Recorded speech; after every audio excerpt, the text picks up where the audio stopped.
নমস্কার বন্ধুরা, আপনারা দেখছেন বাংলা ডিফেন্স নিউজ। ইসরায়েলের বদলা নিয়ে এখন শেষ হচ্ছে না। ইসরায়েল তো ধীরে ধীরে এখন বদলা নেওয়া শুরু করছে। এই কিছু কাল পরশুর মধ্যে ইসরায়েল অ্যাটাক করেছিল ড্রোন নিয়ে, কিন্তু এবারে ডাইরেক্ট অ্যাটাক করে ইরাকের উপরে। ইরাকের উপরে কেমন ভাবে ইসরায়েলের F-35 বিমান, পুরো এই বিমানটা স্টেল বিমান। এটা কোনো দেশের উপর থেকে গেলে কোনো দেশে ট্র্যাক করতে পারে না। কোনো সিস্টেম, ডিফেন্স সিস্টেম ট্র্যাক করে করতে পারে না, এবার কোনো সিগনেচার ছাড়ে না। ওই স্টেল বিমান এই জর্ডানের উপর দিয়ে গিয়ে ইরাকের মধ্যে একটা সৈন্য আড্ডা ছিল, যে কি ইরান সমর্থন গুট ইএমএ বলে একটা সংগঠন আর কি, তাকে ইরান ফান্ডিং করত।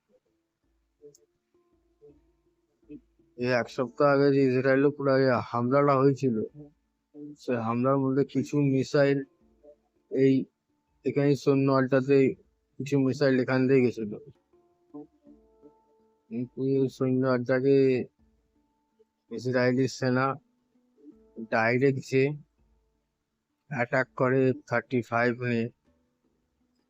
সবার তো মজার ব্যাপার, যে হামলা তো ইসরায়েলি সেনা করেছে, কিন্তু কোনো দেশের কাছে কোনো কোনো প্রুফ নেই যে কোনো ইসরায়েলি বায়ুসেনা এসে অ্যাটাক করে দিয়ে চলে গেছে, কোনো রিপোর্টই নেই। ইসরায়েল এটা জেনে শুনে আর কি অ্যাটাকটা করে F-35 নিয়ে। F-35 যে বিমান, তার পুরো স্টেল বিমান।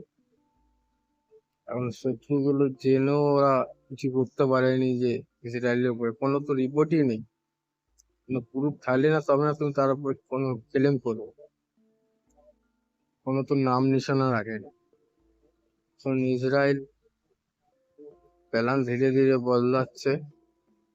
এখন ইসরায়েলের যত শত্রু দেশ আছে তাদের উপরে এখন ইসরায়েল F-35 নিয়ে অ্যাটাক করবে।